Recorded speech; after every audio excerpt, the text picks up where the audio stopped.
In this episode, we'll conclude our conversations with Tom Doody, the lead singer of the Cryan Shames, discussing their 1968 album, their last album, Synthesis. Okay, let's drop the needle.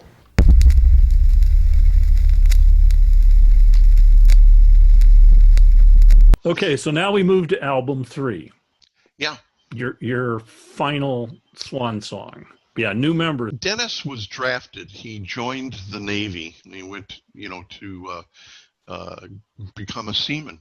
And actually, after we had hired Al Dawson to be our drummer, about 6 months after, Dennis was mustered out because he had a problem with his back. But we had Al Dawson, who was a drummer. He was a friend of Lenny's.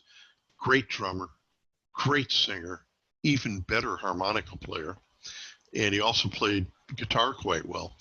And then James Fares left. He was kind of burned out. He would rather do recording than playing live. And Columbia offered him a production deal, so he took that. And we got Dave Carter, who was the lead guitar player with a group called Saturday's Children, who were, a big Chicago group. But he was a great, great singer. The third album, I always tell everybody it was Isaac's and Lenny's album, mainly Isaac's, but it was the best singing we ever had on any of the albums, was that one. Well, I thought 3 tracks stood out for me. The one with the real tongue twister, Greenberg, Glickstein, Charles, David Smith, and Jones. Right. Sweet Girl of Mine, of course. Oh, absolutely. And then the one that I was thinking about the other day, First Train to California. Yeah. Because you moved to California. Yeah, I did. Yeah. Did you take take a train? Yeah, no. We drove out here. First Train to California was James Fares' swan song. And then he had left the group. And, we arranged it and put it on the album. And it's one of my favorites, too. Yeah. Sweet Girl of Mine is probably my favorite song on that album. Yeah. Your Love, also another Lenny composition that he sang and wrote. What was the other one you said? Oh, Greenberg Glickstein. Yeah. Yeah. That was a song that Isaac wrote, and we were having legal problems. So, we were mad at the lawyers. Right. And we knew some guys. Fred Glickstein from The Flock. We knew him, so we put his name in there. We knew another guy, a real good friend of ours, Arnie Greenberg. So we just used their names and made it a law firm. Right. Was there animosity in the breakup, or did it just kind of dissolve? There was acrimony, yeah, and I think it was brought about by the fact that we were a pretty good group. I mean, live we were really good.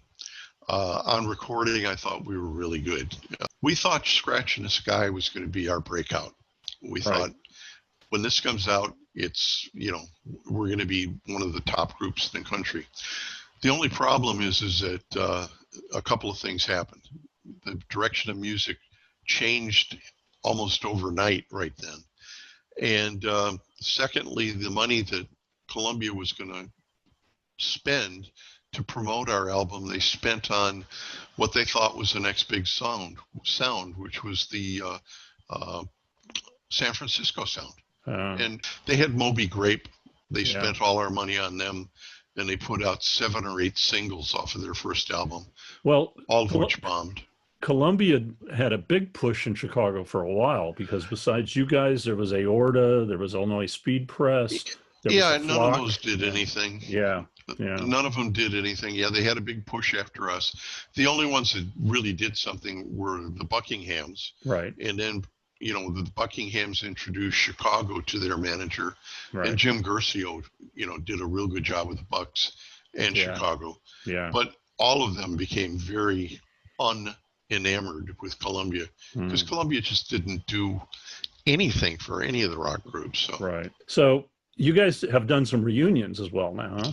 Yeah. In 1982, Jane Byrne, who was the mayor of Chicago, had a thing called Chicago Fest. And she threw out a ton of money at us. We got together, rehearsed for about a day and a half, and went on and did it. And it was magical. It really was wonderful. Well, it's good. It's good to keep the music and the memories alive. And It I'm, is. I'm Yeah. glad you guys are doing that. And also, Yeah.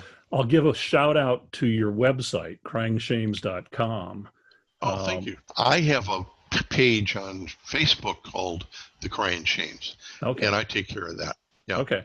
So Yeah. those are a couple of good resources for people to learn more about the Cryan Shames as well. Right. Now that's kind of where I was going to go with this, other than it's been a real pleasure talking to you because wow, I mean the Cryan Shames were always one of my idols. So it's really nice to Thank meet you very much. a person in Yeah. that group whose memory after all these years is still very good. Yeah, for a 75-year-old, I do okay. Yeah, Yeah. exactly. So, is there anything that you'd like to close with, or that I Well, haven't touched on? we're still, Jim Pilster and I are still performing with an act called the Cornerstones of Rock, which is basically Jim sounds from the Shadows of Night, the New Colony Six, the Cryan Shames, Jim Peterick and the Ides of March, and the Buckinghams.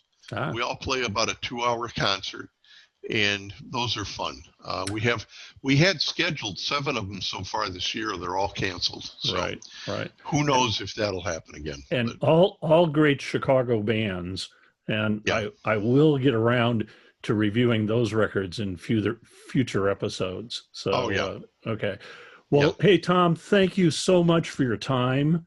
And Bernie, thank you for your persistence. And your memories and the music, man, and the music.